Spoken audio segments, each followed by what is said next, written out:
Assalamualaikum warahmatullahi wabarakatuh. Selamat datang teman-teman di channel kami. Kali ini kita akan membahas tentang regionalisme di kawasan Eropa. Silakan disimak teman-teman. Sejarah singkat mengenai regionalisme di kawasan Eropa. Uni Eropa dibentuk karena berawal dari kesadaran pasca peperangan, terutama pasca Perang Dunia Kedua. Proses integrasi di kawasan Eropa berawal dari dibentuknya komunitas European Coal and Steel Community yang merupakan organisasi atau komunitas pertama pada sektor ekonomi di bidang batubara dan baja, dengan tujuan menghapus berbagai hambatan perdagangan dan menciptakan pasar bebas untuk negara anggota yang mana pada saat itu berjumlah 6 negara, yaitu Belgia, Belanda, Italia, Luxembourg, Jerman, dan Prancis. Pada 1957, para menteri dari ke-6 negara anggota tersebut sepakat untuk memperluas integrasi Eropa ke berbagai bidang ekonomi yang ditandai dengan Perjanjian Roma dan pembentukan European Atomic Energy Community atau lebih dikenal dengan European Economic Community. Pada 1965, European Coal and Steel Community dan European Economic Community digabung menjadi European Community dan ditandai dengan Perjanjian Brussels. Pada 1992, telah ditandatangani Treaty on European Union pada Perjanjian Maastricht, dan pada 1993, masyarakat Eropa resmi menjadi Uni Eropa atau European Union. Aspek ekonomi Uni Eropa. Perkembangan aktivitas ekonomi di Eropa diawali dari perkenalan program bantuan atas Eropa akibat Perang Dunia II, yaitu melalui Marshall Plan yang mana Amerika menawarkan bantuan dana.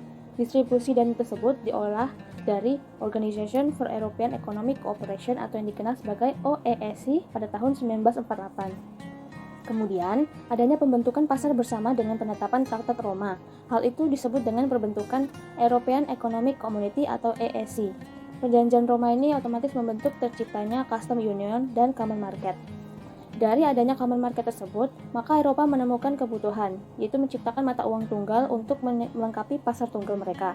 Maka dari itu, Eropa memutuskan mata uang euro sebagai mata uang Eropa.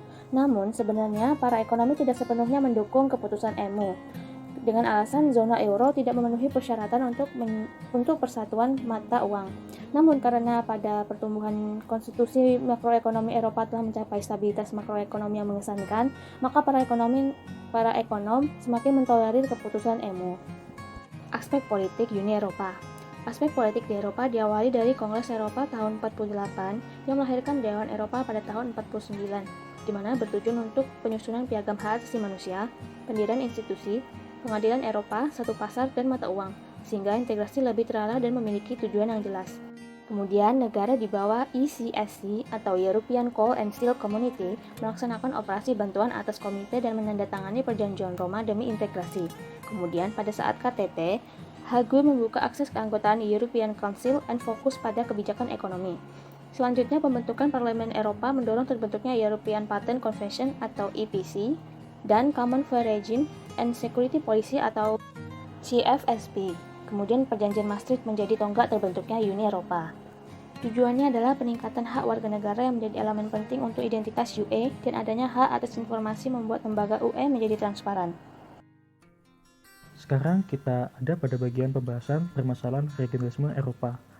Kita memang mengerti bahwa Uni Eropa itu sendiri merupakan lembaga internasional yang sangat maju, dan banyak juga lembaga internasional lainnya yang berusaha untuk meniru apa yang sudah dicapai oleh Uni Eropa.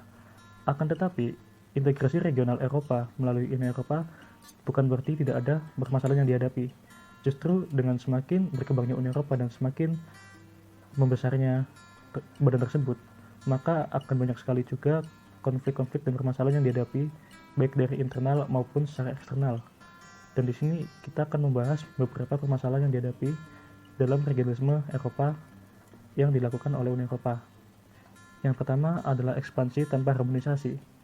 Yang dimaksud di sini adalah dengan semakin meluasnya Eropa dan semakin berkembangnya badan tersebut, maka ia memerlukan harmonisasi untuk menjaga kestabilan politik yang ada di dalam lembaga tersebut. Tetapi hal ini tidak tercapai, terutama dengan adanya agenda bahwa Turki juga akan masuk ke dalam badan Uni Eropa. Hal ini mendapat banyak pertentangan dari negara-negara anggota yang sudah berada di Eropa, terutama mereka yang berada di Eropa Tengah. Yang kedua adalah krisis identitas Eropa, di mana banyak masyarakat ataupun penduduk dari negara anggota Uni Eropa yang tidak merasa bahwa mereka adalah bagian dari Uni Eropa itu sendiri, dan mereka merasa bahwa mereka adalah penduduk dari negara mereka masing-masing. Jadi, sulitnya untuk membentuk suatu identitas Eropa membuat integrasi yang lebih jauh semakin sulit. Kemudian yang ketiga adalah ambiguitas kedaulatan, di mana ketika sebuah negara bergabung dengan Uni Eropa, maka ia akan kehilangan kedaulatannya, terutama perihal pengendalian wilayah, perbatasan, imigrasi, dan keamanan. Hal ini membuat negara-negara anggota Uni Eropa bahkan ada yang memutuskan untuk keluar seperti yang terjadi pada Brexit. Negara merasa bahwa kebijakan yang diambil oleh Uni Eropa merupakan intervensi untuk urusan dalam negeri negara anggota. Apalagi ketika rakyat Eropa juga tidak memiliki hak suara yang signifikan dalam perubahan kebijakan. Hal ini ditambahi lagi dengan permasalahan yang keempat, yaitu birokratis Eropa yang bersifat fungsional dan juga minim demokrasi, di mana meskipun ada pemilu untuk memilih representasi di Eropa, tetapi suara dari rakyat Eropa itu tidak termasuk dalam pertimbangan perubahan kebijakan, dan kebijakan pun diambil tanpa adanya pertimbangan dari rakyat. Dan yang terakhir adalah hak veto dalam kebijakan luar negeri. Hak veto ini menyebabkan ketidakkompakan Uni Eropa dalam pengambilan keputusan terkait dengan kebijakan luar negeri, seperti yang terjadi pada kasus Hungaria yang menolak keputusan Uni Eropa untuk berpihak pada Palestina dalam konflik Israel-Palestina. Hal ini juga dikomentari oleh Menteri Luar Negeri Jerman yang mengatakan bahwa hak veto ini merupakan bukti bahwa Uni Eropa belum dapat menyatukan ataupun mengintegrasikan semua negara yang bahkan notabene adalah anggota mereka sendiri. Sekian pemaparan materi dari kelompok kami. Apabila ada kesalahan mohon dimaafkan, dan terima kasih telah menyaksikan video singkat kami tentang regionalisme Eropa. Wassalamualaikum warahmatullahi wabarakatuh.